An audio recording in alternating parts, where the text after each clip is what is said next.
আসসালামাইকুম everyone, welcome back to my another new brand video. এর আগে ব্লগে তো দেখতেই পারছেন দাদু বাড়িতে দুপুরবেলা দাওয়াত খেয়ে আমরা নানু বাড়ির উদ্দেশ্যে বের হয়ে যাই, কারণ আজকে রাতে আবার আমার ভাসুরের হচ্ছে হলুদ।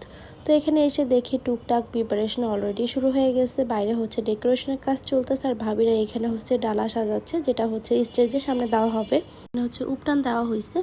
আর এখানে হচ্ছে মেয়েদের বাসা থেকে ডালা অলরেডি পাঠিয়ে দিছে, আমি ছিলাম না তাই এখন হচ্ছে আমাকে দেখাচ্ছে সব কিছু যে কী কী ডালাতে এসেছে। তো আমিও দেখতেছিলাম আর সাথে আপনাদেরকেও দেখাচ্ছিলাম।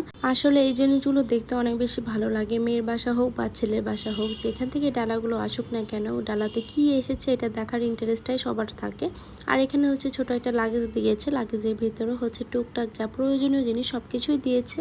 দাদু বাড়ির প্রোগ্রাম শেষ করে আসতে আসতে আমাদের দেরি হয়ে যায়, অলমোস্ট মাগরিবের আজান দিবি এরকম টাইমে আমরা এসে পৌঁছাই, যেহেতু দুই গ্রামে পড়ছে একসাথে না। তো এখানে আসার পর হচ্ছে জানতে পারি যে ডালা চলে এসেছে। তো ওরা বলতেছিল যে ভাবি আপনি ছিলেন না, তো সবাই এখানে হচ্ছে আমি ভিডিও করি দেখে যেটাই করছিল আমাকে আগে ডাকতেছিল যে আসলে ভিডিও করে নাও। এখানে সবকিছু দেখতেছিলাম আর আশেপাশে কিন্তু আমার সাথে অনেকেই ছিল, যেগুলো আসলে ভিডিও করি নেই, কারণ এখানে আপনাদেরকে দেখাচ্ছিলাম আসলে কি কি দিচ্ছে সেইগুলো। এরপর বাইরে এসে দেখি যে স্টেজের কাজও অলমোস্ট শেষ। এর মধ্যে হচ্ছে আমি আর তিশা ভাবি মিলে মেয়েদেরকে শাড়ি পরিয়ে একদম রেডি করে দেই, কিন্তু মজার বিষয় আমি আর ভাবি রেডি হই না। যাই হোক, এখানে হচ্ছে বিরিয়ানি পাক করা হচ্ছে। আর এমনিও নর্মালি গ্রামে প্রচুর গরম পড়ছে, আর গরমে কিছুই ভালো লাগতেছিল না, রাতে ঠান্ডা থাকলেও সকালে গরম। এখানে দেখেন আমার জামাই কি স্টেজে বসে আছে, আর ও হচ্ছে এদিকে টুকটাক কাজও করছিল, যেহেতু স্টেজে সোফা প্লাস হচ্ছে টেবিল এগুলো সুন্দরভাবে সেট করার একটা ব্যাপার আছে। আর এর মধ্যে আস্তে আস্তে মানুষজন আসা শুরু করে দেয়। আমি আর তিশা ভাবি তো দৌড়ের উপর ছিলাম, এইদিকে একে সাজাচ্ছি, আবার ওইদিকে আরেকজনকে শাড়ি পরিয়ে দিচ্ছে, আবার হচ্ছে স্টেজের যে সামনে টুকিটাকি রাখা হবে ওইগুলোও রেডি করছিলাম। এই দেখেন জামাই অলরেডি রেডি, সে স্টেজে বসে পড়ছে।